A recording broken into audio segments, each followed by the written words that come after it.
Supreme court में बुरा फंसा अरविंद केजरीवाल। जज के सामने गिड़गिड़ाया केजरीवाल। कोर्ट से बोला नटवरलाल गलती हो गई। सुप्रीम कोर्ट के जज से लगाई माफी की गुहार। नमस्कार, मैं हूं परवीन शेख और आप देख रहे हैं कैपिटल टीवी की स्पेशल स्टोरी। दिल्ली के सीएम अरविंद केजरीवाल एक तरफ ईडी से बचते नजर आ रहे हैं तो दूसरी तरफ उन्हें अदालत के चक्कर भी लगाने पड़ रहे हैं। 2024 लोकसभा चुनाव की तारीखों का ऐलान कभी भी हो सकता है। ऐसे में अरविंद केजरीवाल को समझ नहीं आ रहा कि वो चुनाव की तैयारी करे या फिर अपने किए घोटालों का हिसाब दे या फिर जेल जाए। इसलिए वो ईडी के हर नोटिस पर गोलमाल कर जाता है। लेकिन इस बार मामला काफी संगीन है, जिसमें उसे दिल्ली हाई कोर्ट से भी राहत नहीं मिली। वहीं देश की सबसे बड़ी अदालत में किए अपने कांड के लिए माफी तक मांगनी पड़ी है। मामला 2018 का है, जिसमें यह महाठग बचने के नए नए हथकंडे अपना रहा था, लेकिन उसका कोई भी हथकंडा सफल नहीं हो पाया है। दिल्ली के मुख्यमंत्री ने मानी अपनी गलती। सुप्रीम कोर्ट में हाथ जोड़कर मांगनी पड़ी माफी। ध्रुव राठी का वीडियो रीट्वीट करने के मामले में सीएम केजरीवाल ने मानी गलती। केजरीवाल ने दिल्ली हाई कोर्ट के फैसले को सुप्रीम कोर्ट में दी थी चुनौती। दिल्ली के मुख्यमंत्री अरविंद केजरीवाल ने बीजेपी आईटी सेल के बारे में एक वीडियो रीट्वीट करने को लेकर सर्वोच्च अदालत से माफी मांगी है। केजरीवाल ने सुप्रीम कोर्ट में माना कि यूट्यूबर ध्रुव राठी ने बीजेपी आईटी सेल के बारे में जो वीडियो शेयर किया था उसे रीट्वीट करना उनकी गलती थी। पहले दिल्ली हाईकोर्ट ने इसी वीडियो को रीट्वीट करने के लिए दायर आपराधिक मानहानि के मुकदमे में जारी समन को बरकरार रखा था। हाईकोर्ट के फैसले को चुनौती देने के लिए ही अरविंद केजरीवाल ने सुप्रीम कोर्ट का दरवाजा खटखटाया था। सर्वोच्च अदालत में सुनवाई के दौरान केजरीवाल के वकील ने गलती मानी तो कोर्ट ने निचली अदालत की कार्रवाई पर फिलहाल रोक लगा दी है।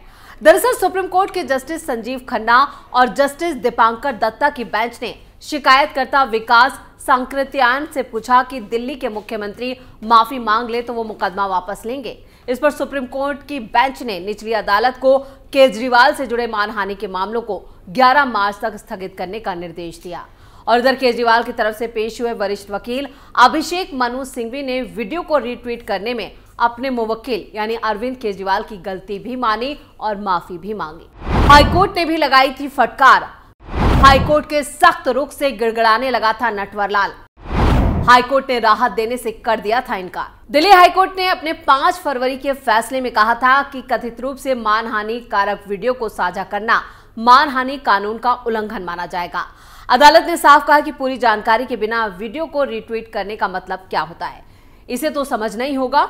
और उसने कहा कि मानहानिकारक कंटेंट को रीट्वीट करने से कानूनी कार्रवाई हो सकती है। और एक्शन के दौरान केजरीवाल ने दलील दी कि उनके ट्वीट का मकसद शिकायतकर्ता विकास सांकृत्यायन की भावना को आहत करना नहीं था। उन्होंने कहा कि निचली अदालत ने समन जारी करने का कोई लीगल जो वजह थी वो नहीं बताई और उसके आदेशों में उचित न्यायिक विश्लेषण का अभाव था। जर्मनी में रहने वाले सांकृत्यायन ने दावा किया कि राठी ने साल 2018 में बीजेपी आईटी सेल पार्ट 2 शीर्षक से एक यूट्यूब वीडियो जारी किया था, जिसमें झूठे और मान हानिकारक आरोप लगे थे। इसी वीडियो को रीट्वीट लेकर अरविंद केजरीवाल बुरी तरह से फंस गए थे। वैसे अरविंद केजरीवाल के खिलाफ मानहानि का ये इकलौता मामला नहीं है, वो कई मामलों में फंसे हुए हैं। फिर वो पीएम मोदी की डिग्री से लेकर यहाँ पर जो फर्जी डिग्री का मामला है वो भी गुजरात हाईकोर्ट में चल रहा है। इस मामले में तो केजरीवाल को राहत मिलती नहीं दिख रही है। वैसे ये कोई पहला मौका नहीं है जब अरविंद केजरीवाल ने माफी मांगी है। ऐसे कई मौके आए हैं जब उन्हें कई मामलों में जहां जहां वो कोर्ट में गए हैं उन्हें माफी मांगनी पड़ी है और अब तक वो 10 बार यहां पर माफी मांग चुके हैं। अपने किए कारनामों के लिए लगातार वो अदालतों के चक्कर भी लगा रहे हैं और कोर्ट के फेरे में फंसे हुए हैं। गुजरात हाईकोर्ट से केजरीवाल को लगा बड़ा झटका। अहमदाबाद कोर्ट में केजरीवाल को होना पड़ेगा पेश। अब फिर सुप्रीम कोर्ट का रुख करेंगे केजरीवाल। पीएम मोदी की डिग्री से जुड़े मानहानि के मामले में दिल्ली के मुख्यमंत्री अरविंद केजरीवाल को करारा झटका लगा है। आम आदमी पार्टी के संयोजक अरविंद केजरीवाल और पार्टी के सांसद संजय सिंह जो फिलहाल जेल में हैं, उन्हें भी निचली अदालत की तरफ से जारी किए गए समन को गैर कानूनी बताते हुए चुनौती दी थी। केजरीवाल की तरफ से मांग की गई थी कि समन को खारिज किया जाएगा। गुजरात हाईकोर्ट ने केजरीवाल की इस अपील को खारिज कर दिया। ऐसे में अब अरविंद केजरीवाल और सांसद संजय सिंह को अहमदाबाद कोर्ट के बुलाने पर हाजिर होना पड़ेगा। केजरीवाल और संजय सिंह पर आरोप है कि उन्होंने पीएम मोदी की डिग्री को लेकर गुजरात हाईकोर्ट के फैसले के बाद कुछ ऐसी टिप्पणियां की हैं जिनसे गुजरात यूनिवर्सिटी की मानहानि हुई है। गुजरात हाईकोर्ट ने पिछले साल मार्च के आखिर में पीएम मोदी की डिग्री की डिटेल देने के आदेश पर अपना फैसला सुनाया था। तब कोर्ट ने केंद्रीय सूचना आयोग यानी सीआईसी के आदेश को रद्द कर दिया था और यहां पर आपके दोनों नेताओं ने कोर्ट के फैसले के बाद प्रेस कॉन्फ्रेंस की थी। अरविंद केजरीवाल की तरफ से हाई कोर्ट से राहत नहीं मिलने पर सुप्रीम कोर्ट में अर्जी लगाने की यहां पर उम्मीद की जा रही है, लेकिन फिलहाल इस मामले में राहत मिलती नहीं दिख रही है। खबरें तो यहां तक हैं कि इस मामले में अरविंद केजरीवाल को जेल तक जाना पड़ सकता है। तो 2024 चुनाव सिर पर है, ऐसे में अरविंद केजरीवाल की मुश्किलें लगातार बढ़ती जा रही हैं। वो कभी भी गिरफ्तार तक हो सकते हैं। शराब घोटाले के मामले में तो यही तस्वीर उभर कर सामने आ रही है। दिल्ली सरकार के मंत्री तक लगातार ये दावा कर रहे हैं कि अरविंद केजरीवाल कभी भी गिरफ्तार हो सकते हैं। दिल्ली के मुख्यमंत्री अरविंद केजरीवाल अदालत के सामने हुए पेश। वीडियो कॉन्फ्रेंसिंग के जरिए जुड़े सीएम ने कहा बजट सत्र में बिजी। ईडी के समन की अनदेखी मामले में अब 16 मार्च को होगी सुनवाई। दिल्ली के मुख्यमंत्री अरविंद केजरीवाल को ईडी की याचिका के मामले में अदालत ने मोहलत दी थी और दिल्ली की राउज एवेन्यू कोर्ट ने उन्हें 16 मार्च को सुबह 10 बजे अदालत में पेश होने का आदेश दिया है। सुनवाई के दौरान सीएम केजरीवाल वर्चुअली पेश हुए थे और उन्होंने अदालत के सामने दलील दी कि बजट सत्र होने की वजह से वो बिजी रहे, यहाँ पर अपने आप को बचाने की पूरी कोशिश की। आपको बता दें कि ईडी ने केजरीवाल को शराब घोटाले के मामले में छठा नोटिस भेजकर 19 फरवरी को पेश होने के लिए कहा था। गौरतलब है कि दिल्ली के मुख्यमंत्री अरविंद केजरीवाल के खिलाफ ईडी ने समन का पालन नहीं करने को लेकर याचिका दायर की है और इसके बाद अदालत ने केजरीवाल को नोटिस जारी कर पेश होने का आदेश दिया। इसी मामले में वीडियो कॉन्फ्रेंस के जरिए केजरीवाल अदालत के सामने पेश हुए।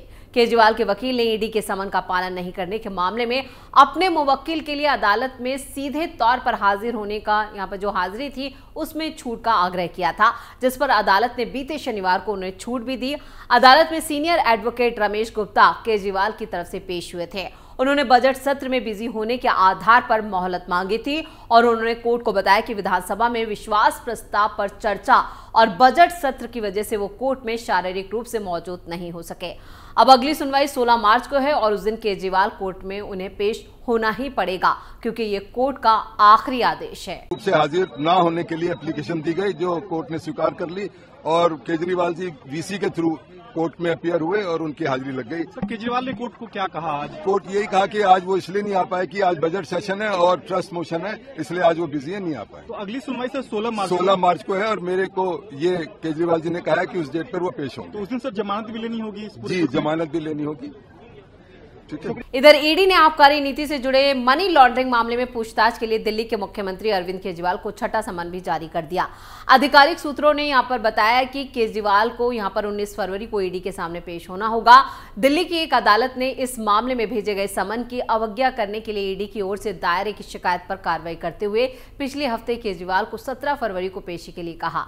अदालत ने कहा था कि केजरीवाल पहली नजर में इसका अनुपालन करने के लिए कानूनी रूप से बाध्य है। इधर ईडी ने अपनी शिकायत में दावा किया कि केजरीवाल को उनके सहित दूसरे लोगों की भूमिका और अपराध से अर्जित आय का पता लगाने के लिए कई बार पूछताछ के लिए बुलाया गया था और एजेंसी का दावा है कि केजरीवाल ने यहां पर प्रत्येक समन की जानबूझकर अवज्ञा की और इससे पहले उन्हें इस साल 3 जनवरी, फिर 18 जनवरी, 2 फरवरी और उसके बाद यहां पर 2 नवंबर, फिर 21 दिसंबर को बुलाया गया, लेकिन वो हाजिर नहीं हुए। मुख्यमंत्री ने हमेशा इन नोटिसों को गैर कानूनी बताया है।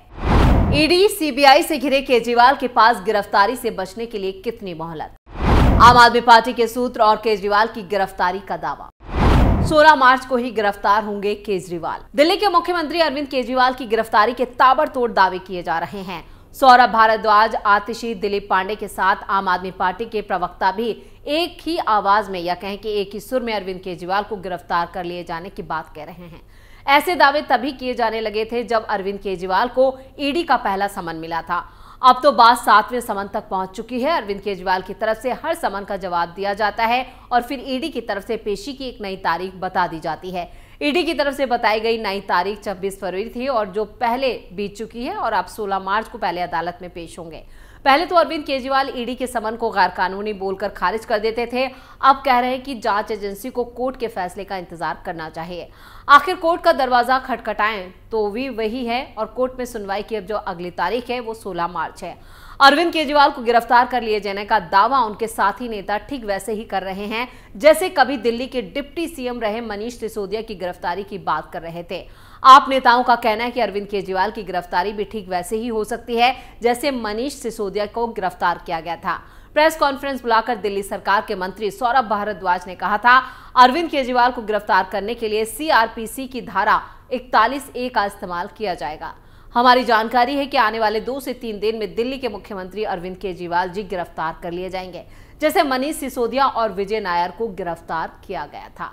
सौरभ भारद्वाज जो बात कह रहे हैं वही बात आजकल पार्टी के बाकी नेता भी हर मौके पर बोलते नजर आ जाते हैं। जब तब अरविंद केजरीवाल भी ऐसे मामलों में सूत्रों का हवाला देते हैं जैसे उनके साथी नेता दे रहे हैं। यानी सीएम अरविंद केजरीवाल को भी पता है कि वो कभी भी गिरफ्तार हो सकते हैं। ऐसे में 16 मार्च की जो तारीख है वो काफी मुनासिब है कि उन्हें गिरफ्तार कर लिया जाए और उन्हें कोर्ट में अब पेश होना होगा। अब ऐसे में यहाँ पर जिस तरह से एक के बाद एक मामले सामने आ रहे हैं और 2024 चुनाव बिल्कुल सर पर है और अरविंद केजरीवाल जिस तरह से ईडी से बच रहे हैं, ऐसे में उनका बचना नामुमकिन नजर आ रहा है। तो ये थी हमारी स्पेशल स्टोरी। वीडियो कैसा लगा नीचे कमेंट बॉक्स में अपनी राय जरूर दें। वीडियो को लाइक करें और शेयर करें। कैपिटल टीवी को सब्सक्राइब करें।